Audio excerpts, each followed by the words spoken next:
the echo when it starts coming out your other speakers as well. That's why I've got to watch it.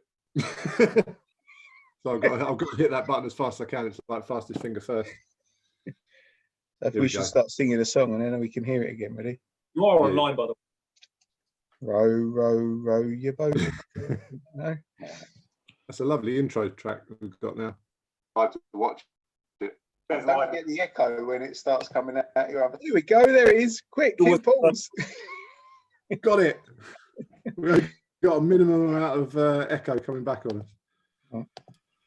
We sound engineer, as you can tell. Yeah, we are. Awesome. So here we go. Here's the only professional bit. Not. So tonight we've got Professor Eddie Kone come on. Thank you very much for coming on. Hoyle Gracie black belt and head instructor at Eddie Kone's Academy of Jiu Jitsu. There you go. Done. That was it. Nice intro. What an accolade, eh? That was a whole. Eddie, do you want to add anything to that? No, that's good. That's good enough for me. I didn't want to, as you've probably seen from the other one that you saw, the Keith Owen one, we try not to, it's pretty chilled out and we try not to kind of dig too much because obviously we want you to kind of, we want to bring that out as we go along rather than missing it. Awesome. So, God, do you want to give us a little bit of background about, or give the other guys some background about yourself? And yeah, sure. So what you said is exactly right. Eddie Kone, second degree black belt on the Master Hoyle Gracie. All belts that have come, that I've earned, have come through the Gracie family. So unbroken lineage. Spent about 26 years studying and practicing this art and sharing the art since 2002. Prior to that, I was a specialist firearms officer within the Metropolitan Police Service, serving both here and host countries abroad, and dealing with lots and lots of physical confrontation, helping old people across roads, that sort of thing. Fast forward a few years and here we are. Not a world champion, never wanted to be a world champion in jiu-jitsu. With that said, I'm not against sportive competition. I've competed in both tournament fights and MMA. Prefer the MMA to the jiu-jitsu in a sportive competition basis. And I'm the proud owner of 19 academies globally. 19, wow. There you go. That's a big association. How long's the association been going? How long you had the other schools and stuff? So founded the original school 2002, and the first school was founded in 2007 in Romania, which is now the most prestigious and largest school in Romania, with the most decorated competitors and UFC fighters, and believe it or not, IBJJF world champions. So ADCC champions. They're a very, very strong competition team headed up by Tudor Mihaitsa, who is one of my black belts. Fantastic. Nice. So, yeah. So Romania, where else in the world could we would we expect to see at Eddie Kone school? Believe it or not, we have one in Brazil. Really? So we have Brazil, and people are baffled by that. They're like, well, why would you have a school in Brazil with a non-Brazilian teacher? They do have Brazilian teachers, you know. Of course, I'm the black belt that set the school up and has the students there and has a black belt there, but they're Gracie Jiu students. They can go wherever they like, you know, to train among the family. So the furthest being Brazil. We have a couple of Caribbean countries that are coming up. We have Ireland, we have Poland, we have Romania, we have London, we have the north of England. You know, we're dotted around. It's kind of, it's growing. But listen, I never look for the best students. I'm looking for the right students, the right people to carry the torch, the right people who can share the information correctly, who can disseminate and, you know, and pass that information on. Because what I found over the years are, there are abundance of black belts.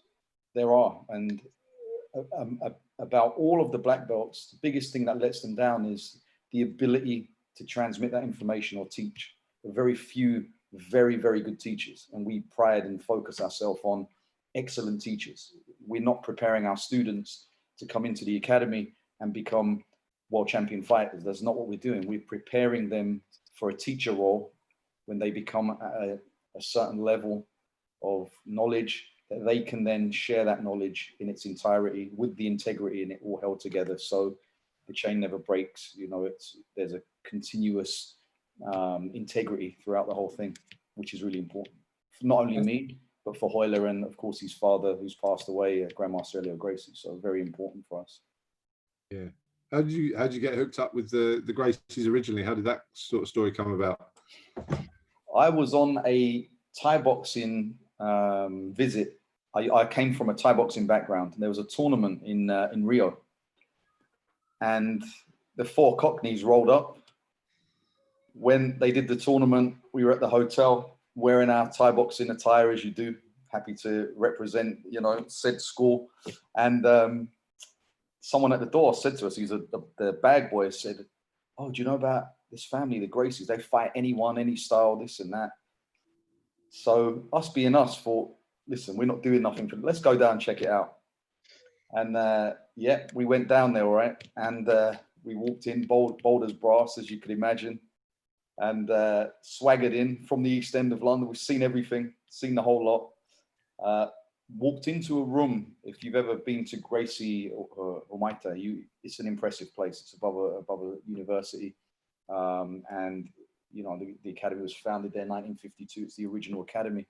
Has 2 rooms and private rooms. Walked in, said we want to come and train and try it out. Brazilian guy had taken us there. We paid him to take us there, and we didn't know who was in the room. Only now, when I look back at some pictures, was I in the presence of giants, of legends in that room, you know, and incredible time for me because I didn't know who they were. You know, I can remember a friend of mine was like, "The Gracies, who the hell are these Gracies? Let's go down and see what they," you know. So we went, in we go, and they're all happy, smiley. "What do you guys do?" "Oh, we represent Thai boxing from Great Britain." "Really?" "Okay." So before you know it, I kid you not, and you guys who you train jiu-jitsu, you know what happens when you first start to train with someone. Remember that they didn't speak English at that time. So it was broken English. The lessons were taught in Portuguese. All I remember was like an item of clothing in a tumble dryer. It's left, right, upside down, arm lock, you know, choke. I didn't even know how to tap. There was a lot of screaming and squelching. And, you know, sitting on the sideline after my go, I was, you know, I had to look left and right. I was looking for the camera, you know, I was looking left, thinking, how could they do that to me? Like, you know, I'm in my prime, young, fit, able to fight. And let's just say it was a baptism. And I never started to learn martial arts or the self-defense components of fighting until I went there. I can't say enough about that place. Did they mistake the Cockney swagger for a challenge match? Is that what they did? Let's just say that foreigners were far and few in there. Yeah. And yeah, so yeah, it was crazy. I remember the first lesson that I took there was Americana arm lock from mount, crossbody, and from close guard and from the back, you know, so from all positions. Was blown away by it, and even more so blown away when they did it to me in live sparring. Yeah. You know what it's like. They you know, because they don't start on the knees. That doesn't happen. They take you down. They mount on top of you. They do things like put their hands around your throat, so you go to grab, whoop, arm lock, you know, or you try push them off, arm lock. You roll out, they're on your back, you know. And I kid you not, there must have been, and hopefully not too many people will hear this. This kid must have been about 15, and he beat the crap out of me. Brazilians aren't that big, you know. And meanwhile, you can see like Holker was there, Royler was there, Hickson, Hoxon, you know, and I could just hear sniggering, and like, we must have looked a sorry sight, you know. 2 weeks after that, I was back again. I hung the gloves up and I went, you know, I was back again, back and forward. And it's been an amazing journey, and I've met some amazing people. Some of my longest friends now are, well, they're all jiu-jitsu. You know, sad it is, they're all jiu-jitsu guys. There's just something there. I don't know what it is. When you go and visit them now, where do you go? Do you go back to Brazil to see them, or I mean, they've got schools all over the place. Yeah, they're everywhere. I mean, I'm very fond of Gracie Jiu Jitsu, you know, one, because it was the founding place of what we know, of Gracie Jiu Jitsu, and where Elio and Carlos and the guys were. So I'm very, very humbled whenever I go there, just because of the lineage that we have, that we're very proud of, and the journey of where it came from. It's like, it would be the Mecca for Muslims if they go to say Mecca on the pilgrim. It would be like that for me every time I return. But now I find myself a lot in San Diego, Los Angeles, because what you find is Brazilians now have migrated into the US, into Los Angeles and San Diego, where there's sun and water, so they can surf and it's hot, and they do a really good job there, right? So I have some amazing friends there, and then yeah, it's incredible. So either you'll find me some of the time over there, most of the time traveling with the academies, but my heart and my soul is with my students here in the UK, and I feel sad when I leave them, because I go to a lot of schools and I see my students in those students with just a different face and body type, but the same energy, the same willingness to learn, and the same kind of spirit, you know, that fighting spirit that we have. You said you spent some time in America. Was that to kind of, you know, get access to the jiu-jitsu? You know, no, funny enough, I spent some time in New York for a while, living there. New Jersey is another place. Gracie, New Jersey. Professor David Adiv is one of the shining lights in my jiu-jitsu journey. I find it I find it much safer, taking nothing away from Brazil. Brazil's safe. I mean, if you've never been, you would know, but if you go, you know what I mean. But America is where the Gracies are now migrated to. So I can remember going to Torrance, the original Gracie Academy. 2 years ago, I was at the old Gracie Academy before it closed down, the Green Mats, not the university.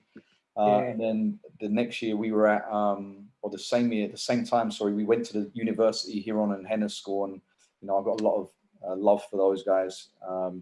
If you've seen recently, Halleck's in town. Halleck's been, whenever they come over, that, you know, we hang. It's that kind of relationship. Halleck's still in town, and we've been hanging and training. And he's been assisting my jiu-jitsu tapping ability. Let's just say that, you know. So yeah, it's kind of, I like to travel, and I like to teach more than anything. I like to share. And as cliche as it sounds, I am forever a student, and I will always be a student. I'm always open to learning something, or different methods and ideas of, you know, because we're all individuals, you know, we're all different. And a lot of people have this idea that one glove fits all. It doesn't, you know. Jiu-jitsu, I call it, you know, martial science jiu-jitsu. That's how I refer to it, because it's martial science. It's martial because of the combat components to it, but the science behind it is very important for me when I'm sparring with students and friends or training with them. For me, it's an exchange of knowledge without speaking. It's about, you know, just exchanging and being in that kind of situation where you can feel, you know, and that's where I get the most development for myself. That's awesome. Love it. You said you had the logo. You said when you went over there, you were already representing the school. So were you a kickboxing school to begin with? No. I just trained. I just grown up in the East End. As you know, it was back then quite a tough childhood, you know, growing up, and in the East, the good old East End, where fisticuffs were fisticuffs, right? And I'd had my fair share of scraps, and some I'd won, some I'd lost. But I'd always wanted to get the edge over someone else, you know, and carrying a weapon for me was never sat right with me. You know, you can remember the days of brass knuckles and you know, the leather gloves with the lead in them and all of that. And that never ever kind of, you know, sat well with me. So the next best thing was Queensberry rules with elbows, knees, low kicks, headbutts, and all the rest of that good stuff. And not that I'm that kind of guy, because it didn't work out well for me when I met jiu-jitsu. And at that moment, I guess I was smart enough to understand that I need to know this, because, you know, if that happened to me outside, that's going to be a wrap, you know. And when we have new students come in, or students that we used to have open day sparring where anyone could come in and we would train with them years back, and the look on their face of sheer horror when you'd mount on top of them, that they couldn't get you off, and suddenly, you know, you're on their back strangling them, and you know, they think it's the end. That I must have looked a lot like that in the early days, you know. I still look like that most times I roll, to be honest, Eddie. Yeah. Yeah, it's incredible times. That's all good fun. Oh, brilliant. So we've got to kind of, I guess, address the elephant in the room, which is the virus, and how are you keeping, because I know you've got your online stuff, right? Right. So is that what you're kind of mainly working with your students with at the moment, or how are you keeping sort of you engaged and kind of positive with it? Okay, so I never liked online learning, never. And I had conversations with Hiron and Henna. I've known those guys from kids, from young. You know, they're a few more brothers as well, Halen, and I know them from kids. And I had a conversation with them when it first happened, and I was like, and the family, you know, there was some disapproval in the family, and I understand why, you know.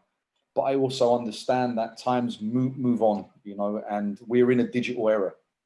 And during this lockdown, I wanted to provide my students the guiding light that they could refer to, and be able to go, you know what, I can learn there. I can do my visualization training. I can do my breathing training. I can do my yoga. But how do I appeal to the masses? How do I have so many students in a kind of global network where we could meet the needs that they required, and help them and keep us all together? Because a lot of schools have fallen apart. Some schools won't reopen. Some schools did not have the initiative that we had. Now, EKBJJ Online, humble bragging, by the way, but that program, the student development program, is not a promotional tool. You cannot promote on it. And I'm happy to give you guys an insight. You're very welcome to have a look at it. Give you guys a login. We don't have any secrets. It's lesson based on the self-defense components as taught by Grandmaster Elio Gracie, and as taught with our foundation course, which is from white to black belt, and our curriculum-based training system, in order to progress in our system. So all it is myself, and I have some very legitimate black belts. What we do is, when we're teaching these positions, we're not teaching them for like, this is how you learn it. If you've never seen that technique, we know you've never seen it due to the cards you sign in on, but you have access to it. So you get a working idea, then you come into the group class and you learn that position. Then you can go back and review it. Hence student development program, you can review. Cannot graduate on it. It doesn't add to anything that you do. Then what we thought about was, we wanted to add other components. So I have things on that online thing, like law enforcement training, specifically for the law enforcement guys I teach, the military training, so the sky marshals and all the rest of the packages that people, normal civilians, wouldn't have access to. So we could all network and keep in touch. And then there's other things like, you know, hygiene. It's a very nice accumulation. And we were in the process of doing this, swapping everything to the online program. And on March the 16th, when our academy closed its doors, thank God we got a affiliate academy in Wales with a very unique individual called John, who's the academy instructor there. And his whole job is to build and manage websites. And literally in 2 days, we went live, and we threw out a lifeline to our guys, and they all grabbed onto it, you know. And through that network, we've kept in touch. We keep updating and putting, you know, I have over 2 gigabytes of training and sparring and the curriculum-based stuff that we have that I haven't uploaded yet. You know, I have stuff with Grandmaster Elio Gracie, stuff with Euler Gracie, stuff with Hickson, with Kron, with you know, all of the guys that I've ever encountered that I've been fortunate enough to learn from or allowed to be filmed, that we haven't put on there yet, you know. So I have a huge amount of material. And during the lockdown, that's been a valuable tool. And of course, I'm very, very vocal on Instagram. You'll see, you know, I like to put stuff up. I like to share, and that's just what we do, you know. And has the students been active on that? I mean, are you doing anything live, sure. or is it just accessing the material online? Are you doing any live sessions, or? Yeah, we do a lot of the Zoom stuff, but what we didn't want to do was fall into let's get training going, because some people, and this is where you have to care for everyone in accordance to their individual needs rather than as a collective, because some people live in a bedsit, some people rent a room, and you don't want to be putting mats out and depressing people. Yeah. So the biggest thing in self-defense is not the techniques. People think it's techniques. It's not techniques. It's the mindset. The mindset is important. Strong mind, you know, the ability to get the drop on someone quickly, to recognize a threat, and not go to, you know, the art of fighting without fighting. People think it's a mystical thing, and it actually isn't.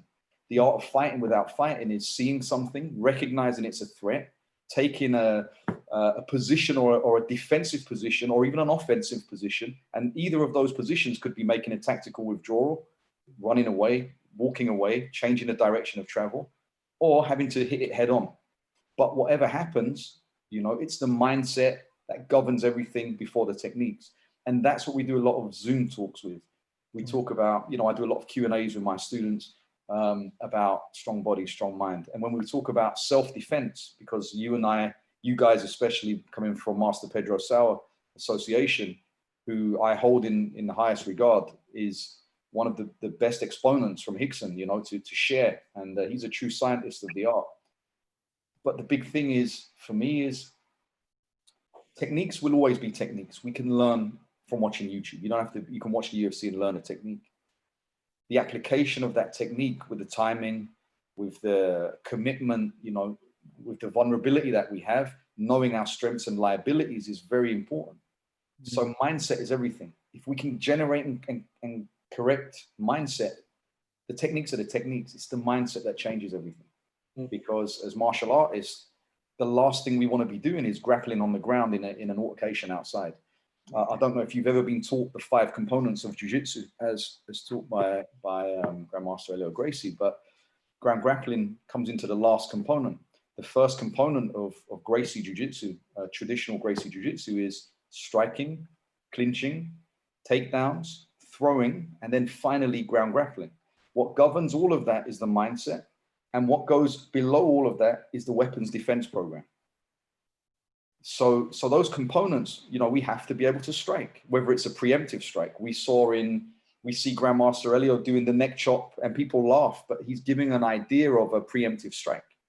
We've seen the Pizao, you know, the sidekick, knee stomp, you know. And then if we like to go back to 1993, when most of us were exposed to the UFC, we didn't see Royce run in, jump guard, and go to the ground.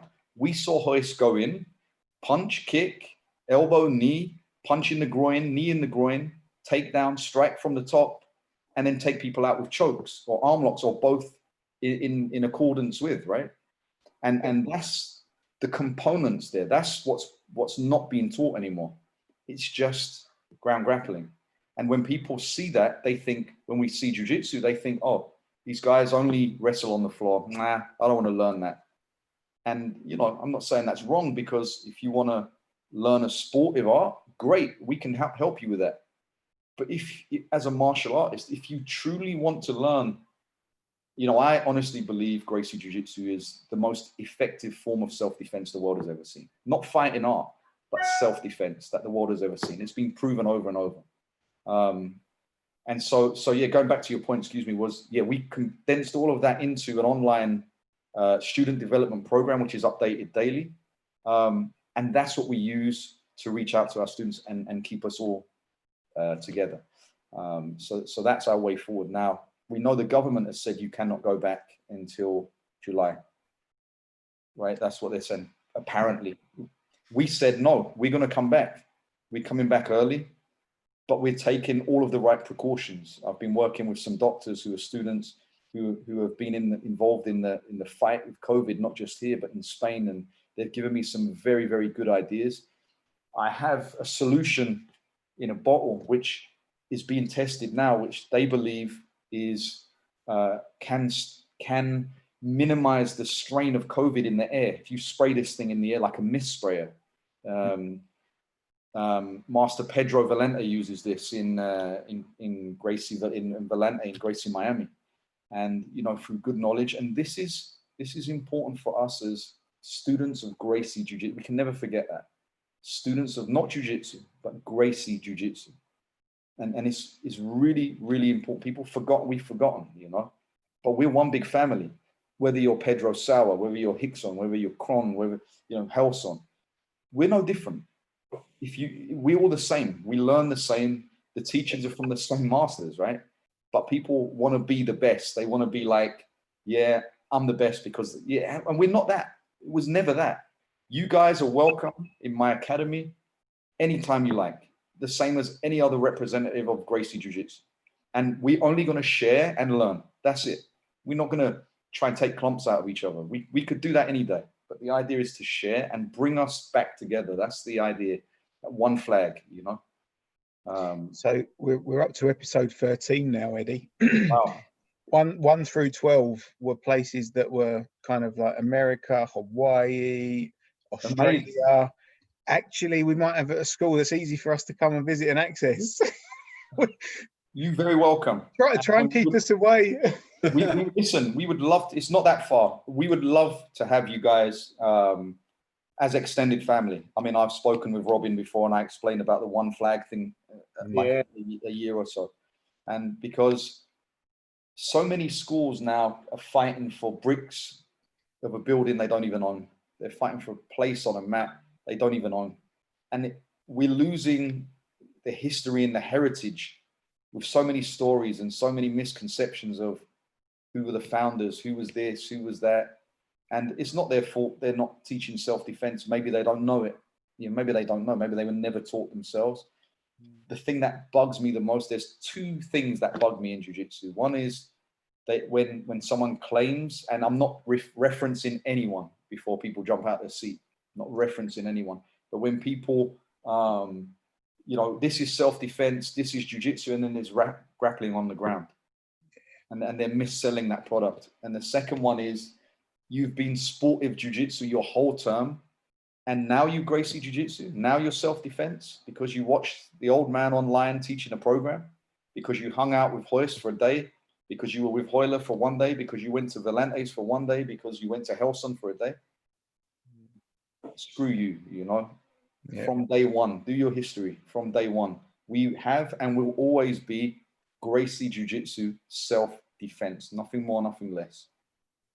And that's important. I believe it's the big standout, isn't it, between like a Gracie Jiu-Jitsu school and most schools, is that there's always an element of stand-up in a Gracie school. For sure. Everything from standing, right? And do you do that in every one of your classes, Eddie? Do your classes always have a stand-up element? No, I'll be honest with you, it doesn't. And I'll give you the reason why. Initially, we always did. And we had small school. We had a small number of people. We had a big space. Now we have a big number and a smaller space because the numbers are bigger. Yeah. I don't want to injure my students. But what we do is we say on this day, 3 times a week, we have striking and clinching only, or we have striking, clinching, takedowns only. Yeah. Right? Then on the next day, sparring is, and we dictate the sparring, it would be this. And then we have free sparring where the guys can come in and invest. Now, remember, I do have competitors in my gym.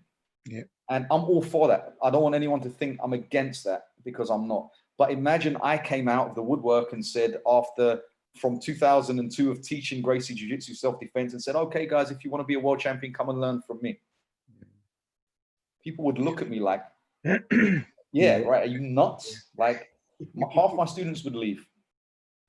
And that's the reality of it, and I try and be, and I also, I don't want to turn my school into like, again, not dissing nobody, but these mystical martial arts.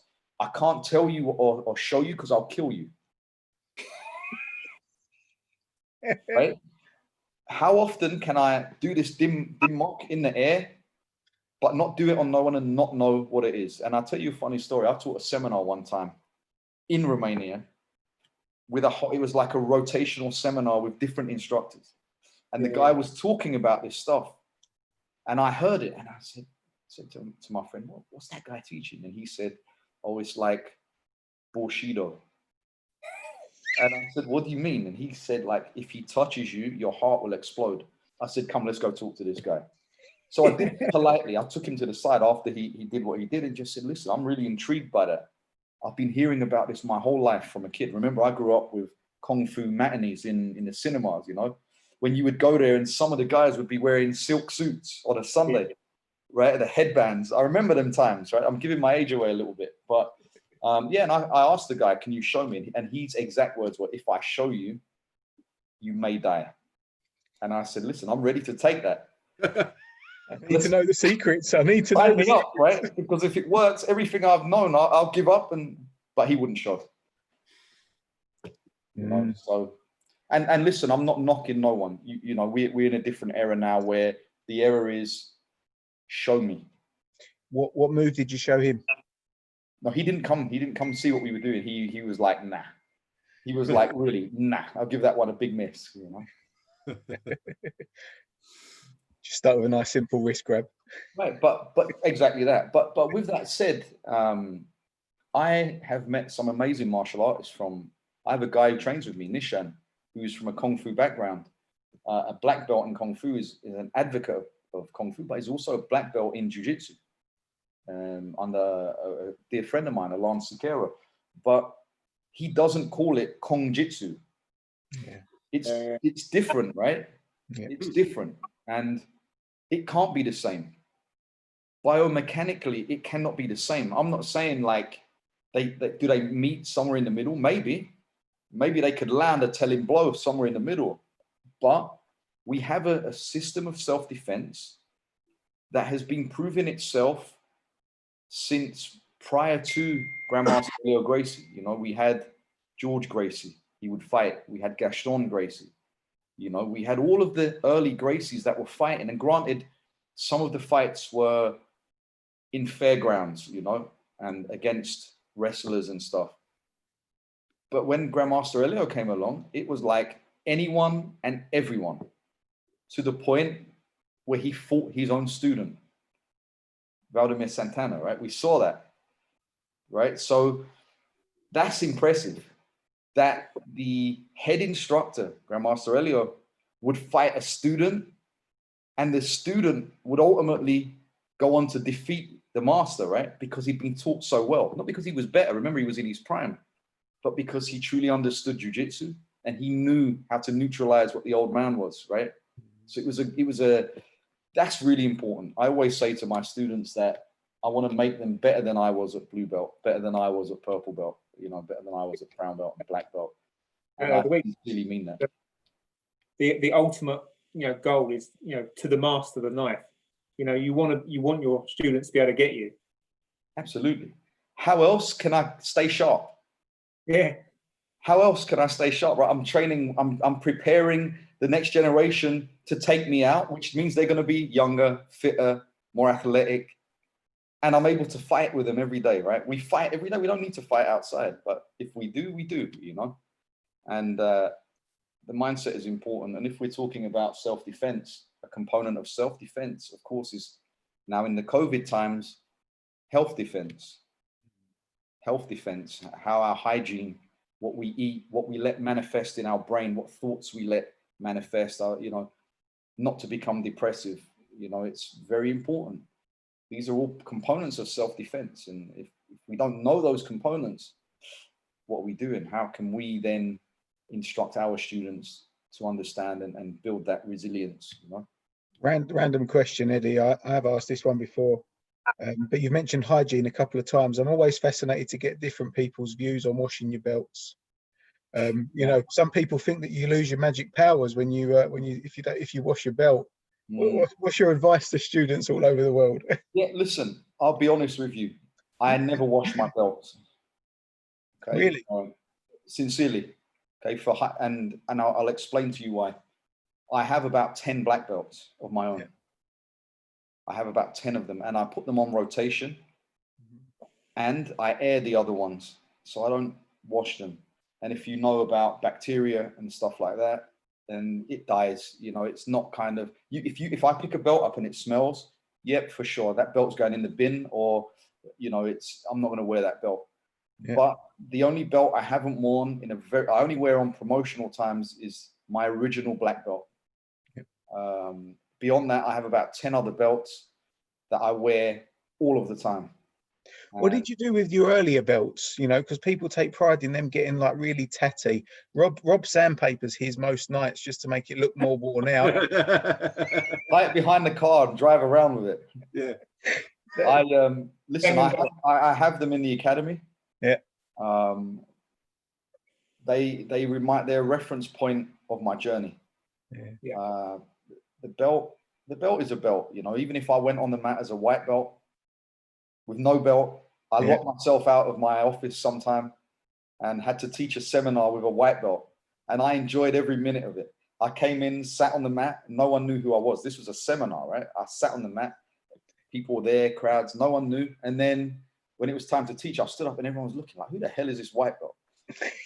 And so, you know, and another funny one, I'll tell you, me and Hoyce were out in your neck of the woods teaching Essex Police and in Colchester. And we came in and Hoyce was getting changed and I came into the hall early.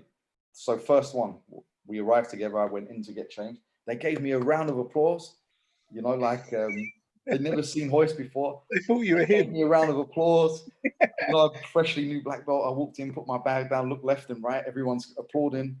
And the guy over there was a guy called Simon Driver. He's the instructor. He came over and he was like, I never met him, only through emails. He was like, Hoyce, so good to have you. And I was like, when I spoke, he was like, oh. I was like, no, he's coming out. So a bigger round of applause for Hoyce when he comes out, you know. So warm up act.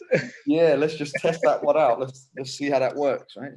So how about you guys with the self-defense, right? From Master Pedro? It's paramount for you guys, the curriculum? Yeah, definitely. And it's funny, actually, when you were talking about it, we were doing a kids class on Zoom the other night, and we were trying to get them to understand the how it translates from when they're doing some of the punch block stuff to how they're doing the punch block stuff when they're in someone's guard on the, you know. So the difference with the standing and the ground, right? Okay. Yeah. And we were doing, we call it for the kids, like we say, look, your swans, put your swans on, you know, and they're catching the punch, and we're saying, look, where else? And they were great, weren't they? Because as soon as I said, right, who can tell me what other position you see this exact thing where swans, head on the chest, where do you see it? And they straight away, they were like, oh, that's from guard. That's when I'm in someone's guard and I'm trying to stop them punching me when I'm inside their guard. That's the makings of good teachers, right? I was like, whoa. They were so quick on it as well, weren't they? Yeah. Remember, us as teachers, and I'm sure that's what you guys are, we're duty bound to teach right. Like, the most frustrating thing for me is someone's getting it wrong. And I always say this to my students: if you have color on your belt or stripes on your belt, you are obligated to teach those who ask questions of you. So if someone comes to you and says, listen, I'm a white belt, brand new, can you help me out to tie the belt? And you say no, get off the mat. We have an onus, right? We're given that. Every belt we earn and every stripe we earn is not me, but the people that train with me, the people that help me get to that point. I'm in onus to them. And the further down the line we go from white to black belt, each person, I mean, I'm looking at the group here, each person to their right must assist the person to their right, to their left, right? So they're in onus of them. And if I ever saw anyone not help or get out of the way of helping someone, I would be annoyed. We have new people come on and we have a system where people come in, how we greet them, how we talk to them. If you look at all of our pictures, there's no ugly faces. We're always smiling and happy. And that's what we want to portray. You know, you don't have to look like Walid Ismail to have students come in the academy, right? You have to be broken nose and bent ears. So important, you know, for somebody that, you know, maybe never done a martial art before and they turn up for their first ever lesson, you know, I can't imagine the level that their heart is like pumping at, and then if you walk into a scary room, that would just make it worse. Just remember the first time you guys went in. That's how I always replace myself.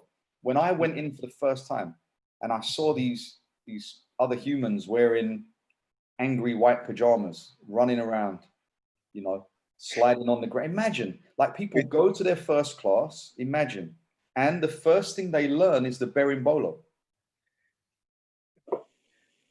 It's not applicable, is it? I'm not dissing nobody, right? I'm not dissing, because I've been caught with that move. I'm not dissing nobody. I'm not saying it's bad, but I'm saying as a general introduction to jiu-jitsu, you cannot walk into a class and they're upside down guard or something, right? I have a very good women instructor in my academy who's a blue belt, and she's amazing.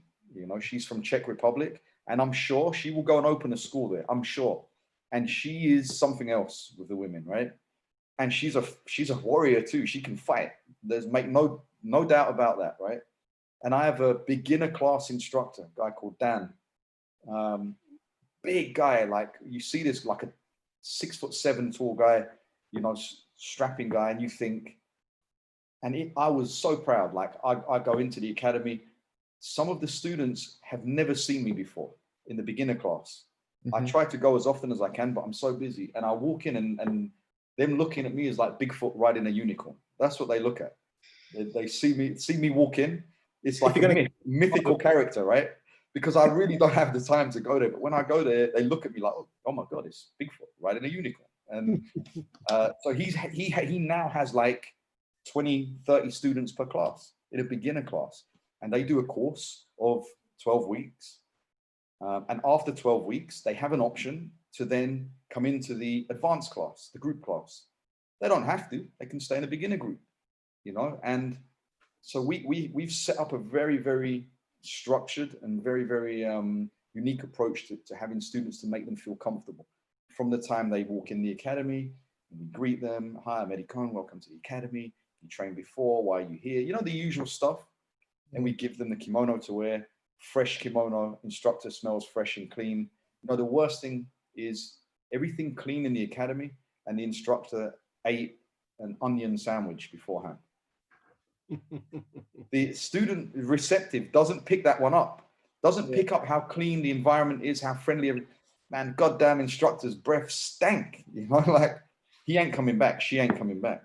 So how we outwardly portray ourselves, you know, clean shaven, you know, all of that stuff is really, really how we smell good, you know, and this is part of our teaching program. We have a teachers program that we teach our teachers, you know, about retaining students, having our parents involved, having our parents as a democracy have a say on the mat, what they like to see, what is the end result of the children, as you were talking about, you know, so that they become not only warrior mindset, you know, not only able to defend themselves and others, their moral standpoint, but they're able to be a pillar of society, that it's okay to say, no, that's not okay, you know, no, you're not doing that, you're not bullying this guy, no, that's not acceptable, you know.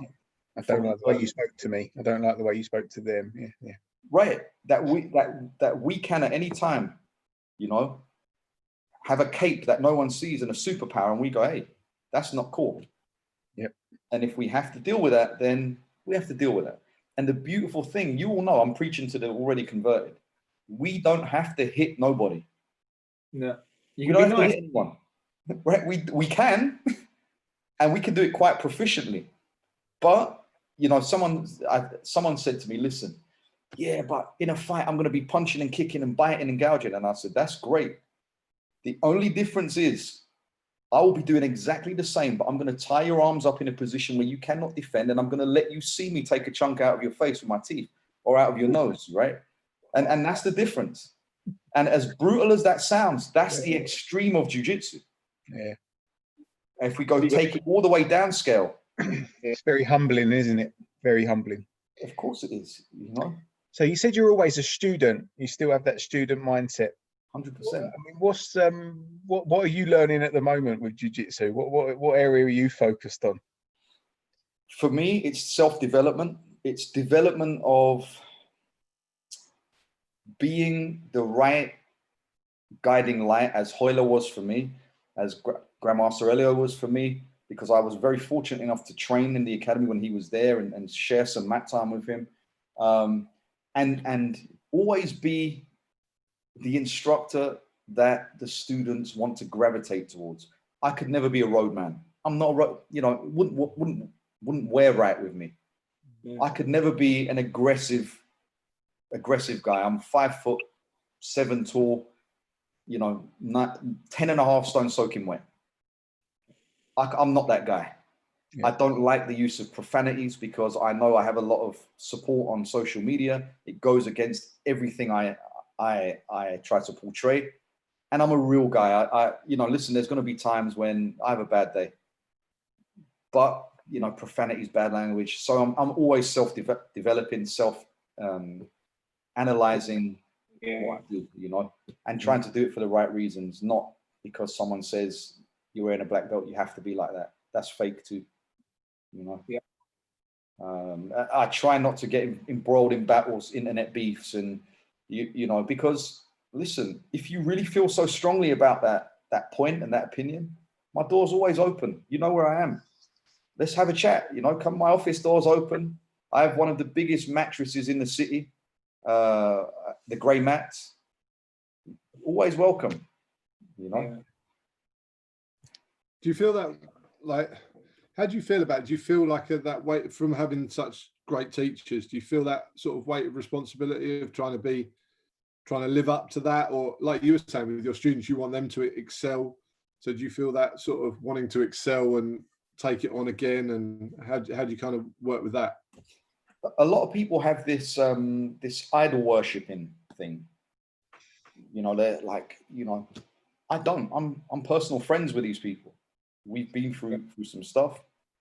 And don't get me wrong, whenever I see Royler, of course, I'm like, I am so privileged or honored to have learned. You know, I could have chose any instructor in the world. I just happened to choose the best. That's what I believe, you know. Anyone who talks of Royler, they only talk like that, you know. Rickson as well. A lot of people aren't aware. Royler is one of the greatest teachers, influences in Rickson's careers, you know, through Pride and stuff like that. After Hollish and Elio and those guys, he's one of the most. Master Sauer. Master Sauer always says the best things about Royler, right? Yeah. They all do. Yeah. The guy is. Have you guys ever trained with him or been in the presence of him? Every time you've had him in the last few years, we've been in Iceland with Master Sauer because you normally go like June, right? Right, around, yeah.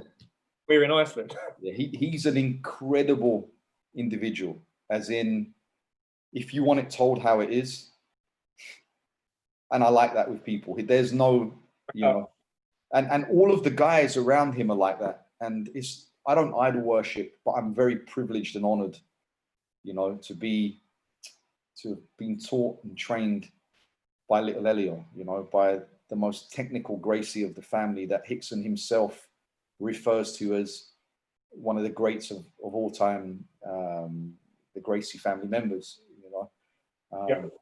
And they're all great, you know, and their students are all great, you know. Master Sauer, you know, unbelievable.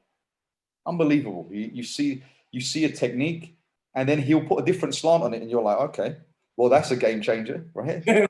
Every time. Of course, but that's the evolution of what we do. Now we can't say it doesn't evolve, but what we can say is, if you don't know the basics, how can you evolve something? Yeah. Right. Truly don't know the basics, like truly don't know them. Not just how they work, how we can depict them and break them down, how we can disseminate them, how we can, like for me, I do this thing where I'll go teach a class. After the class, I'll come back and write down all of the bits, the intricacies of that class, what I remembered, what I did. And if there's one component that I refer to my original notes from, which is missing, the next class I go back and I tell them, listen, I forgot to show you this, and this is a valid, you know. And it's really important because that's another way of developing for me as a teacher, and as you guys as teachers, you know, because if you truly want the best for your students and your school, that's the way forward. It's the only way. And do you give those you know, all of those details every class, or do you know? No. It's just because there can be so many different details to the different moves, right? It's like, we how could do you year pick on a move. Yeah, which focus do you give to, you know, each time you go around? You know, just with the Upa, you know, Right, trap and roll. Yeah, how many different ways, you know, and how many different points Bill, is your Your Upa, for people maybe who's not know what that is the trap and roll. You may know it as that, or the bridge and roll, which I don't like. But you know, if you know the Upa, as we call it, from the mount position, would your one have to change a little bit in comparison to, say, Robin's or anyone else in the academy, or is it's all the same all the way across? No, I think that, you know, the technique would be described the same, you know, for everybody to look at. But then I think, you know, different body sizes, different shapes, different kind of physical abilities. You know, maybe somebody's carrying an injury. You might have to tweak things in order to kind of make it work. I think what was going through my mind, Eddie, is just, you know, like when you start out learning the Upa, it's you know, secure the arm, secure the leg on the same side, bridge, roll, you know, look the way you're rolling, tuck the shoulder. But then, you know, a year later, and I'm sure those things were told to me at the very, very beginning, but you know, there'll be extra bits that I'm hearing, you know, a year later. There'll be become more tuned into stuff. Yeah, it's not you haven't heard it. You just still looking at that move now, 8 years into my journey, and I'm still, it's like my favorite move, to be honest with you. Being on my back under mount and trying to work my way out of that place is my idea of jiu-jitsu heaven. I know that feeling. I know that well. And the more kind of like efficient I can make that move. So I play now sometimes, and I try and get out of there with no arms. So how can I bait them to you know, put an arm under my head right now? I want to keep that arm and keep my hands free, but you know, keep that arm and trap the leg and roll. And yeah, it's, you know, well, it never ends for me. I just always want to keep refining that, making that move just better and better and better. What about you, Robin? You find that it's the same all across, or do you find some students have to if you don't understand, like we were just saying, some people, we have a basic structure, right? Upa is Upa, no matter what way you look at it. Mechanically, it works, it's the same. There is some variation, head hugging, under the arm, maybe someone tries to punch, whatever it is Upa, right?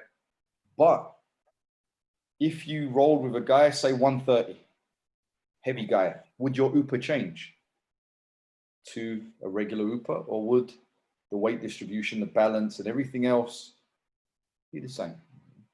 For me personally, it changes. Yeah. It has to change. And like Bill said, it's the weight, the amount of pressure, the distribution of their balance, because we start off not knowing base and balance, and the opportunity of disengagement. And then we move into training with skilled opponents, like the blue belt who can put the hooks in, the blue belt who can cross the feet, the blue belt who puts the feet on the hips, the blue belt who, you know, so all of these, right. So all of these components, they modify the Upa. They make that modification of Upa. I think it's like a funnel, isn't it, almost? It's like when you get down to the very point of the funnel, it's almost the same move, but it's how you make the person get there. You know, like, sure. Put the hooks so the old man used to say this in the class, is the same beginning, the same start point. Yeah. The same middle, because we're battling for position. And the end result is always the same. So it's the same, right? Yeah. And some information for you, Upa. When we see this Upa, you know what that actually translates to, Upa? You know the meaning of Upa? Okay. Yeah. So Upa is kids in Brazil would sit on parents' lap on the knee, and they would say Upa, Upa, Upa, Upa, and the kid would bounce. Yeah. Right. So that's literally where that came from, Upa. And you know, trap and roll was modified, you know, over the years. When I trained there, for example, there was no names for the arm lock. Everything was shabby brush, arm lock. So you'd have to know the sequence of moves. You wouldn't know, you know, Eddie Bravo labeled everything, and then other people start to label stuff, and then there's no new moves. There's modified. Look at the basic position, and this is what we were talking about. There's a basic structure. The modifications added to that are different, granted, but the end result is the same. Yep. The end result is a Kimura. No matter how you get there, you know, no matter how it happens, no matter how you get there, it's the same result. The setup may be different, The entry may be different. It's the same move. You cannot say you invented that move, you know. You've modified some part of it. You found it again. Right. You know? Right. So yeah, it's important that, you know, and this is what keeping that consistency and continuity and understanding where we are in jiu-jitsu. You know, I know absolutely where I am and where I'm going, where I've been, where I've come from. I don't need to be sport jiu-jitsu today, you know, Krav Maga tomorrow, this and that, mix this up and something. I don't need to do that. Listen, if you're a true Gracie Jiu Jitsu school, that's what you are. You can make no ifs or buts. You don't have Gracie Jiu Jitsu here and on the back Kung Fu, Krav Maga, wrestling. No, because you don't need that. If you fight a wrestler, what do we know about wrestlers? Well, they have amazing takedowns. They have some nasty neck cranks. You know, depending on the style of wrestling, they can pin the hell out of you. They hold you there for 9 minutes and it's a wrap, right? But what we do know is during the takedown, during the instance when a takedown happens, how are we landing? How are we falling? What position can we make happen just from the takedown? Can the takedown happen where I guard him, where I put him in the closed guard? Can the takedown happen where we land in the half guard? Can the takedown happen where perhaps I fall in a position that he tries to adjust that arm lock or triangle? So we don't hit the ground and jostle position. We're thinking about positions on our way down. That's like a Master Sauer with his, you know, the principle of yielding to win. You know, you almost go a bit early so you can get to the better place. Right. You know, and it goes back to this was developed by a man, developed, not created. Right? There's a difference in words, a play on words. Developed by a man who wasn't athletic, who wasn't fit, he wasn't fast, he wasn't strong, but beat the crap out of all comers. Right? And there's some great pictures on my Instagram and Facebook of me with the old man, and I'm small and I'm bigger than him. Wow. So I took my last lesson from him 2 weeks before he passed away in Spain. You know, before he went to, I think he left and went back to the Valente brothers in Brazil. And I took my last lesson from him there. And yeah, incredible, even at that age. You know, I remember him being 95 for like 4 or 5 years whenever I'd ask him. I know it's funny, right? And I last saw him at Hobbins Academy, Hobbin Gracie in Barcelona. Hobbins a great guy, you know, and Hoist called me up and said, where are you? And I said, I'm in Barcelona. He goes, great, my father's there, go down, see him. And Hoist had just left Hobbin in Barcelona, and I'd just flown in, and I was late to see Hoist because wherever they are, I know they holiday a lot there. So I would go and see Hoist and Hobbin and at Gracie Barcelona. And what an amazing, exciting experience. You land, call Hoist. Hoist is like, where are you? I'm like, Barcelona. He's like, my father's in town. Go check on the old man. Go see him. Go take a class.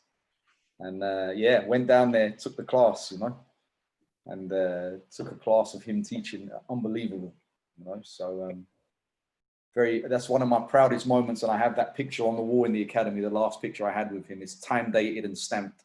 So, you know, from when you print out the picture, incredible. Great memories. Yeah, we always think, you know, like these individuals will be around forever, like Master Sauer and Hoyler, and you know, now I look at Hoyler and I see in his later years he now wears glasses, and you know, he talks to me very differently to 20 years ago when he was fighting. You know, I can remember him preparing to go out and fight Genki Sudo.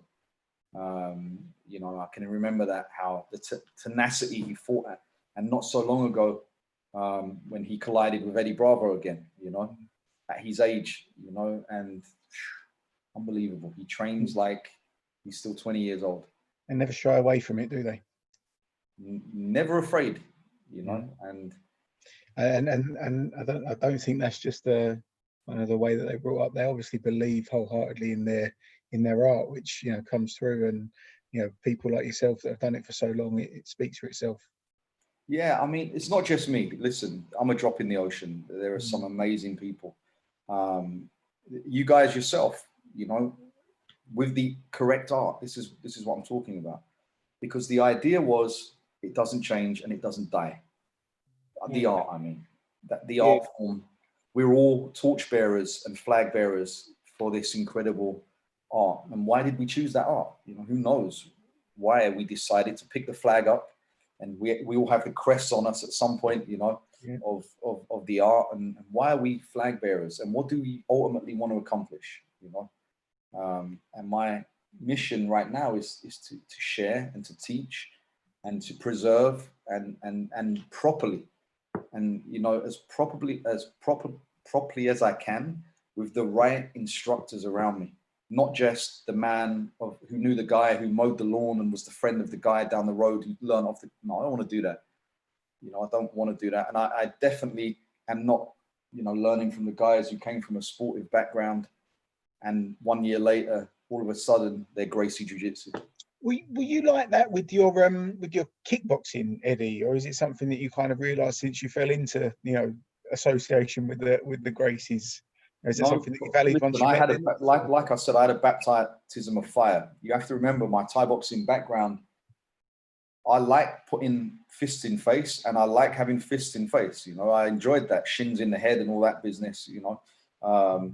But when you're humbled by someone smaller than you, there's something there, like spiritually, there's something there. It does something to you. I could have come back and not said a word for, you know, I could have walked out the academy in Brazil, Botafogo, Gracie Jiu-Jitsu, and looked left and right, kept it moving, come back and told the world how great I was, right? I could have done that, but I went back to the hotel that night in the dark, turned the lights off, and I was licking my wounds. Like, geez, like, what happened?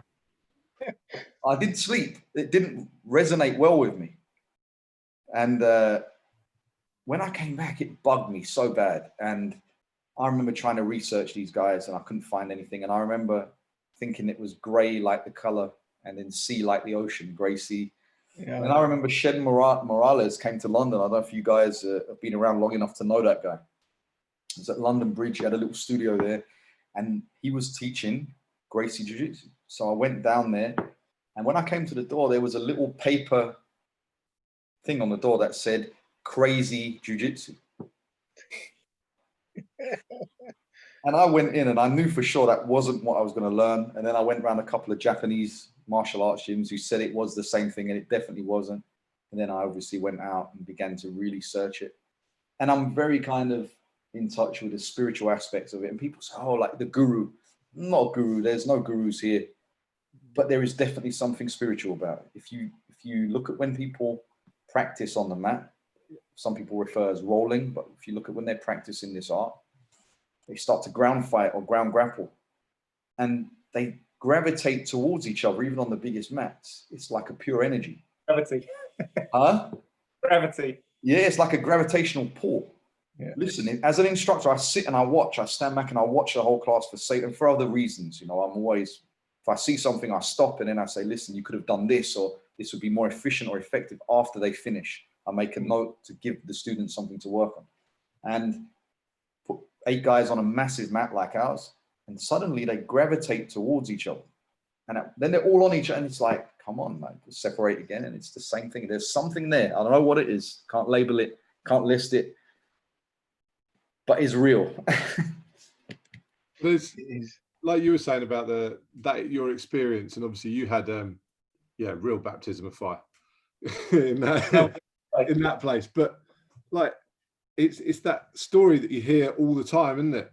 And kind of, I've got a little mini version of the same thing, and you know, where, you know, I was like, whoa, okay, I've got to learn this. I can't not learn this. Who done that to you, Robin? No, Dan Bazzotta. Oh, I know Dan very well. Yeah, I know Dan. Yeah, Southend Fight Club, right? So, yeah. So I was same. Yeah, I was you know, Thai boxing and kickboxing and stuff, and went down there to help a friend who was getting ready to fight for Dan, to be another kickboxing body, and, you know, playing it, and then got to roll with, you know, it was the MMA class. So I got to roll with Dan on my first night, which was, you know, very nice of him. And yeah, just, he's a monster, that guy. Yeah, everywhere. It just, I was like, oh God. And I was was I a judo brown belt by then? So I was like, I must be able to be okay. At least I'll be okay. No, it's different. It's different. Yeah, then he came back to me. Yeah. Like, and people don't get, right? People don't get that. They look at it and go, that's nothing. When you feel, listen, when you feel, I come from Cuban heritage. If we didn't hear, we felt. Yeah. That's what our parents would do, right? If you don't listen to what they're saying, you feel. And it's usually like the backhand, right? So I'm very accustomed to feeling stuff. So when I felt that jiu-jitsu, I was like, yeah, I get it. Okay, this works. No, right? Say again, Robin. The feel is to know. Yes, for sure. So you guys teach the self-defense curriculum? You have a curriculum? Yeah. So well supported by, obviously Master Sauer's kind of, obviously they've done, what you're saying about yours. That's why I was really interested. It's very similar to the way Master Sauer's done it. So they've got the online support rather than to teach everything. And then, he's got his curriculum from white to blue. And then he's got sort of the blue, I've gone dark, blue belt and beyond stuff. And then put 50p in that meter, mate. Yeah, exactly. I know. Yeah, my light's got it. If I put my big light on, it just flares off my head. So I've got to put a battery in another light. He's bending down to put 50p in the meter. He's got them loaded up on the side. No one I'm ready to go. Ring so you can put it back out. Hang on. Yeah. And he's off. Look, there we go. I'll go for the expensive one. So that's the one. So we've got all with you, Eddie. We've got the big light on. Yeah, we've got the we've got the curriculum, and then he's still working off the master text for the self-defense curriculum. Amazing. Yeah, so it's good, and it's great for schools like us. Like you've got your guys abroad. Obviously, we're kind of the guys. We are there. We're the equivalent of the guys that are abroad because right. the office is in. Is in Washington and stuff. So yeah, we're the sort of. How often do you get to see Pedro? How often do you get to share and feel? Once or twice. Twice a year. Once or twice. Oh, that's good. That's cool. Yeah. Go to I every year, but obviously this year it got cancelled. Right. There's no fight anywhere. And then occasionally he was in Glasgow last year and the year before. Is that with Scott McVeigh? Yeah, that's it. Yeah. Up at the Gracie Cup. I went in 2018. 2019, we had Luis Heredia here, so we had someone the same weekend. Guy too. That's his number 2 guy, right? Such a good guy. It was awesome. Yeah, it was great. See, this is what I'm saying. When you're in good company from what I would consider to be the pinnacles of Gracie Jiu Jitsu, these guys are there. These guys learned the way it should be done. And it's so important for you guys. It's so important. And this was that one flag mentality. We're not different. We're not different. It's the same team. Pedro Sauer fought for the Gracies. He fought, the big bodybuilder guy fought many fights, right? Got enough pins in his neck to prove. Right. And whenever I've been to his seminars, Eddie, he always talks, like your experience of being there in Brazil and that, that teenager, Master Sauer, he always talks about his first experience of going along to the Gracie Academy, and it was a 9-year-old Hoyler that did that to a 15, 16-year-old Pedro. Right. And he was like, I need to know this. But he was on the bus on the way home. He said he was on the bus on the way home like this, like looking at people going, who else knows this stuff? Yeah. No, that's the awakening you have. Yeah. I saw it. I heard it called the other day. It's almost like Gracie Jiu Jitsu is like the pin that pricks the balloon of ego. For sure, 100%. It is the grey elephant in the room. Yeah. And the best thing about it is you can do this to someone, not harm them, with a big smile on your face. And that's not for ego, but it's very difficult for them to get mad at you if you do it with a smile on your face. And you pat them down after and say, hey, it's okay. And I've seen big men walk out the academy and they look back very sheepishly, like, Jesus Christ, like what happened? And I have we have some monsters in our gym, and I'm sure you do. They're alive and well. They live there, right? So it's not those guys I'm worried about. It's the little guy in the corner clipping his nails or something, the guy with the little spectacles who comes in, the most unassuming guy, and you think you would be a nightmare for someone if they tried it with you, And yes, it's incredible times, but it's really refreshing as well to hear that you guys have a curriculum base that you can. Oh, 100%. We've got like you, not the same as you, because we don't have quite the scope to do as many, but we have like a fundamentals program that just loops round and round. And then we've got the blue belt and above classes as well, where we still have a loop, but it's a different loop. I get it. So I saw Pedro teamed up with Henna and Huron at one time. Is that still the case? They still. It's not exact, but it's like Professor has the Master Sauer has the combatives at his school. Right.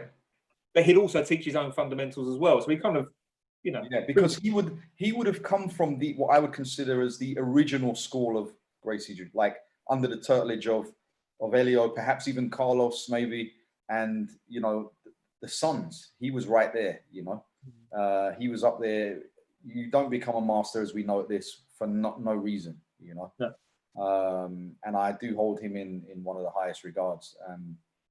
When I was at the school, he may know these people that were there. Vinny Ayeta was there, Gracie Tijuca, another powerhouse of a guy. Saulo Ribeiro, Shanji Ribeiro, Vinny Magalish, Hoxon, obviously.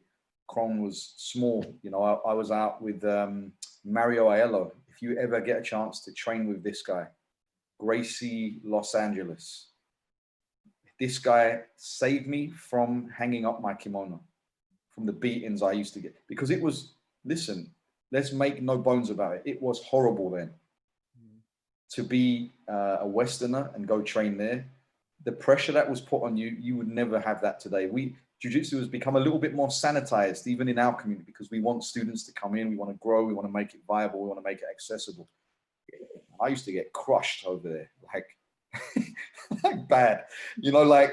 I can remember times, and this is no joke, going back to the hotel and putting ice bags on my chest and laying down and, in my hands, and crazy. I used to make a mattress out of ice. It was that bad. And there was an American guy there called Joe who left after like a week, came out to Brazil. We shared the same room. He left like 4 days in. He was like, man, I can't take this anymore. They beat the crap out of me, So yeah, it was the pimp hand was strong, my dear friends out there. How'd you get that? I'll be to see some of what you guys do too, because it's probably identical to what we do. It's just a little bit of like flavor, it's like, oh, these are salt and vinegar, these are cheese and onion, they're still crisps, Right. But these are the refinements. Basics will always be the same. The refinements will be a little different. Yeah. No, I was going to say, how do you get that balance now? Because we've asked this as well of a couple of other instructors, like, how do you get that balance of making it real and keeping it effective and keeping it to its roots and not scaring people when they first come in? I scare everyone. Look, can you imagine little old man, smiley, bald guy just... He's already told us how he scares them. He dresses up as Bigfoot and rides a unicorn. If you haven't seen that one, that's, but no, listen, people know my background. People usually come to the academy doing some research. I very rarely get a random walk in. So they know, and before the class, I'll explain to them what the lesson's going to be about and what we do. Of course, I'm not telling the students to beat 9 bells out of each other. Of course not. I'm not saying that. There are times for that, and we have classes for that. But these are optional. And this takes time to grow into, because people get curious. Humans are curious characters, I use this amazing analogy of jiu-jitsu that I heard. And the analogy is this. You may have heard it. David Adiv talks about this. There's makings of a good joke. There's a karate guy, a judo guy, and no disrespect to anyone, and Elio Gracie on a plane. The makings of a good joke. The plane crashes in the desert, right? And this is how they summarize jiu-jitsu. And the karate guy looks out. They survive the crash. They look out, and he sees in the distance something. And he says, guys, look, there's people walking that way. Let's go get them. They'll save us. And then the other martial artist, whatever it is, says, no, that's not people. That's camels. There's something else. The old man, Elio, looks out and goes, I'm going to go find out. That summarizes jiu-jitsu, right? Right. And that's what we have to portray as instructors. Remember, I have professional MMA fighters that come and learn from us. I'm in the corner of UFC guys. You know, Dan Hardy is a dear friend of mine, and we're in the corner together. Eric Oresk from where's he? Alliance MMA, and he was the head instructor at Phuket. These are friends of mine, and we corner together. We have a unique coaching team. Terry Brazier. If you go back and look at some of the UFC fighters, Vaughan Lee, Ross Pierce, all these guys that come to learn from us. What do you think I teach them? Jiu-Jitsu. Gracie Jiu Jitsu. What belt are they? They're all white belts. Because until they know the fundamentals of what we do, I'm not putting them in the cage, win a couple of fights. Terry's a 2-weight world champion in Bellator. From K Bama to Bellator. I'm not going to give him a blue belt for what? We know you're good, but do you know jiu-jitsu? He submitted, when I start working with him, submitted 6 people in a row, I believe it was. One after the other, they fell. He's a striker, you know, through submissions. Not because I'm good, but because the teachings that we've been taught are good. They're correct. They're right. And nowadays, people are learning an art that is half-baked, that they don't have the full idea of. They're learning a heel hook, but not learning an escape. They're not learning how to counter. They're not learning how to find that position from anywhere. You know, Hickson's a great advocator of, and Kron does this a lot, submit people from anywhere, any position, upside down, the back, this, and you will find the submission if you know what you're looking for. And there's a reason they come and train with us. There's a reason there, you know. They train with a gi. They train, they learn the martial science. They learn the etiquette of it. Now, they just happen to be able to apply the bloody aspect of Gracie Jiu Jitsu. The elbows and the knee strikes and the kicks, and, you know, that's what it is. But if you want to see it in its full entirety, that's where you look. So those are flagships for us, you know, they're for you and I. Oh, so Terry trains that, but those UFC fighters train with Eddie Kone, right? Eddie Kone's underhook. So they're Gracie Jiu Jitsu, but they're in there using pizzazz and elbows, and they're setting up, they're clinching. And you know, being able to clinch is one aspect. If it gets too much, can we disengage and then re-engage? Can we disengage, strike, and re-clinch again? Can we disengage and run away? All of these self-defense components that we're teaching these guys over and over and over is so important for you too, because they represent us as a collective, our one flag mentality. You know, it's so important. I love it when I watch a mixed martial art fight and you see just some good old basic, you know, jiu-jitsu. Right. I grab the kids. Look, that's what we're teaching you. Look, yeah, it's important. And you guys, like you said, you trained 8 years, Bill, right? 8 years. 8 years, almost to the day. I think I started just before my little boy's 2nd birthday. So yeah. And Robin? he's 10 on Sunday, so yeah. Oh, happy birthday to him! Early happy birthday, right? Thank you. Robin, you trained how long? About 2010. Wow. Okay, so wow. Actually, we had a good story from a couple of episodes ago that I actually did a bit of Gracie Jiu Jitsu up when I was at Coventry. I was at university. There was a guy called Darren who was a blue belt. Just didn't know. He's talking about Gracie Jiu Jitsu. Like you say, you go and try and find something afterwards, and it's not the same thing. But actually, turns out, I only found this out like last year. He got his blue belt from Master Sauer. He'd been out to Utah and trained with him, and that's where he got. That was his kind of lineage then. So it's kind of strange. Connection. Went away for like 10 years, and then re-established it. You know. Yeah, and do you find 3 classes with him or something like that? You know. Yeah, no, but listen, it doesn't matter if it's 1 class or 2 class, as long as we get something from that. And I've forgotten the guy's name up top. Pete, you're a judo brown belt or black belt? Brown. So how similar, and does it work? Do they both complement or not? Yeah, I stopped my judo, quite a while ago because of injuries and stuff. But yeah, definitely. I thought, especially when I was first learning, when I was at Dan's place, and I was there for about a year. The judo really helped me with the wrestlers, right? And so you have good total defense.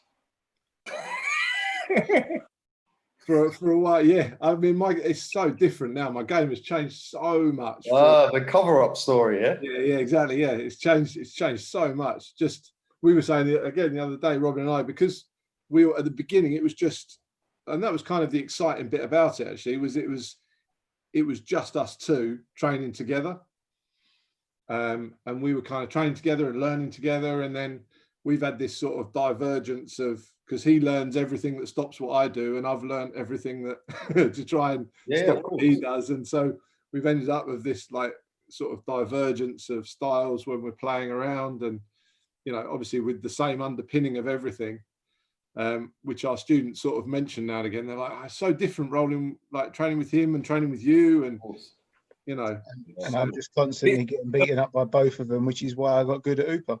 Yep, I know the feeling. But it's like rock, paper, scissors.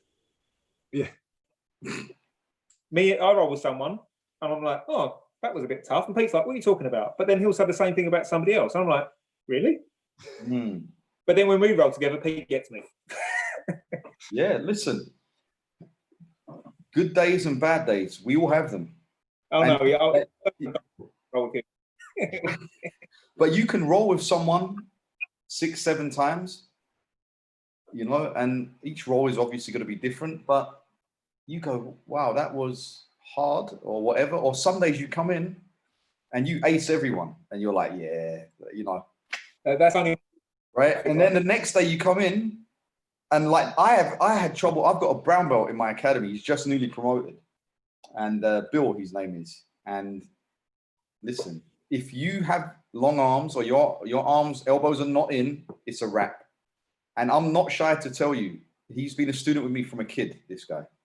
And people know him. He's an absolute killer. He's a mauler. He walks on the mat and people are like, murderer. And then we look and he's there, we have, you guys have the same. But I was playing with this guy, sparring and whatnot. And he caught me fair and square, and he caught me and I was like, that's what I want. Let's go again, And then they get happy. They're like, oh, I did it once and I'll do it again. I was like, that's never going to happen. After that one, you can have that. I'm allowed one bad day in the office, right? But you're not going to have it again. And now he's after me the whole time. He's a young gun. He's like, I think he's 24, law graduate. But he's one of those unassuming people that you go, yeah, I'll take his trainers. I'll take his backpack. I'll take his Gucci shades off him. No chance. That would be a horrible experience, which I would pay to see. I must add, I would pay to see that because it would be a wrap. Oh, dear. So how do you run your classes? Like we touched on that earlier. Like, do you teach a lesson for a month or a week or a day, or our fundamentals routine or our fundamental cycle is kind of like we go by positions. Positions, great, yeah. So we'll kind of say, okay, well, tonight we've got, we're doing mount. Okay, first thing, mount maintenance. Great. So we'll work on for a class. And then we might look at what comes next after mount maintenance. I can't remember which order it is. I think it's... It comes his OCD. He can't possibly tell you unless it's in the exact right order. Yeah. So mount maintenance being the pushing, the swimming, the head hugging. Right, okay. Got the anchor and base type stuff, low scores, off the knees, all this sort of stuff. The rolling, letting them roll back and forward. Yeah, that's the job. So we spend quite a lot of time just in position, no submission in that class at all, and then we've got we might do, okay, now we're going to do arm locks on the mount. So we might do just in the fundamentals class, it would just be Americana and like a straight arm bar from the top. Yeah. Then we've got a whole class on like cross chokes and stuff like that from the top. So that's how, so it would be mount specific for a few lessons. Yeah. Got it. Like 4 or 5 classes. Right. So how we do, we go. So say lesson 1 for us is UPA, is trap and roll. Yeah. There's lesson 1. We would do the week with UPA and variations of. So we do things like little drills we do is like when they're not posting or positioning on you, how to make them post, how to anticipate where the hand will go, snatching the arm, pushing the arm, or trap and roll from when they're not posting, or you know, bringing them forward, using the knee in the back, all of this stuff. So all these variations for 1 week. Yeah. The second week of that, we do, so if it was mount escape using UPA, we do how to counter the UPA. Yeah. So we do how to counter that move. And then the third week would be specific sparring from one in the UPA, one trying to defend it, right? And so on and so forth. And then we would go on to add cross collar choke, you know, whether it be opening the collar, shooting the hand, shooting both hands, wrapping the neck, faking the American, you know, all of these little things. And then that would kind of be a month spent on that. Yeah. The month after would be then maybe attacking from that position, whether it's cross collar choke, and then defend 2 weeks and 2 weeks defending cross collar choke, being aware, etc., etc. And what we found was when we did it the old way, like I've been to some schools, because I go visit schools, you know, I go visit friends, and I go in and you know what it's like usually when a black belt comes, people want to impress, you know, listen, I know you're good, you're on the mat training, so it doesn't matter what level you are, you're good, you have my respect for showing up on the mat. But I go there and there's like 10 techniques in one night. You know, that's the one I see the most. The other one I see is one drill sparring for 2 hours. Yeah. That's okay. Okay, that's okay. But there's a problem, a fundamental problem. Do you have enough set of eyes watching your students to make sure they are sparring and applying the moves correctly, continuously? Yeah. So, or are they just randomly sparring and it's ad hoc? Are they finding positions by mistake, or are they actively going after that in a sequence move and getting it right? And you know, that's the old saying, I'm not afraid of the guy who does 1,000 kicks, I'm afraid of the guy who does the one kick accurately, you know. They call it the sniper syndrome. So one hit, one kill. And those guys terrorize me. I'm afraid of those guys, you know. So we have quite a lot between us. Like me personally, the other guys are pretty similar as well. I add nothing to my game. Not much goes in. It's the same stuff. Just repeated, sequence changing. Yeah, of course. Because when you can, you know, be the same stuff. You know, if you're going to get caught, it will be caught by the same stuff. Yeah. And that's important too, because all of the Gracies are the same. It's the same stuff. It's a different setup. It's a different combination. You know, there are so many ways to find that Americana. You know, and I actually said this to one of the Academy black belts. We have like 6 black belts in our Academy, all by me. They're all, all different sizes and shapes, and great bunch of guys. You know, they really are. And I'm not just saying that because they're my black belt. I'm saying it because I'll whip them individually on the mat if I have to. But you know, no. But I have some. They're incredible people. That's the main thing. You know, we have Shauna Scoffrey, who's the main character in The Lion King. He's a black belt in our academy, right? We have James Gregory, who is a fitness instructor. We have Liam Wandy, who's a university teacher. You know, there are so many of them. There are just an abundance of guys that are and diverse as well, right? So diverse. We really represent a community. You know, we really are, and we have this thing called the Black Belt Council, and we get together and like this, much like a Zoom thing, and we discuss ways to make the academy better, because it's a democracy. We discuss how to make our students better, how to implement things that will benefit our students that we didn't have, you know. So allocating times to them, allocating private lessons, allocating mindset, allocating diet, you know, all of this stuff that needs to be taught. We cover each other's classes, and it just works so well, because I used to be a singular instructor teaching for like 12, 13 years, 14 years. That's horrendous. You know, that is horrendous. Like, not only teaching private lessons daily, but group class, kids class, you know, getting thrown 20 times per hour in the private lesson is not good. You know? Now we share the breakful. It's keeping that longevity as well, isn't it? Keeping you fresh so that you enjoy it, and then you pass that on to the students, because you're always enthusiastic, because you're not burnt out. Listen, we don't rely on the grips. I rather strike than grip, and I'm so fortunate I don't have to wear tape on my fingers when I'm teaching lessons or sparring, and I don't have to do that. You know, I'm so blessed for that. That the body is a working machine, and we have to treat it like that. As cliche as it sounds, the older we get, the longer it is to come back from being thrown around. And like you get these young guys in, and you guys probably see this, and they go through it. They ragdoll you one after the other because they want to catch you. They're so desperate to catch you. And I laugh. Like when I'm training a lot, I laugh because I can see what they're trying to do, and I kind of anticipate and laugh. Unless they surprise me, and it has happened. But a couple of days after, I'm still feeling the effects of that role. And I teach now 2 group classes a day, plus private lessons, right? So you know what it's like for me sometimes? It's like putting your hand in a packet of crisp and a mousetrap catch the hand, right? And then you have to go back the next day and eat the same bag of crisp with the same mouse. You of course you'd be cautious, right? But it will catch you. So you have to be careful. And that's how I try and look after the body. Yeah. It's good. Some wise words, Eddie. Thank you so much for sharing those with us and spending this time this evening. Listen, it's a pleasure, man. I wanted to really connect with you guys for a long time. And you know, you country folk and us city slickers, we're not a million miles away.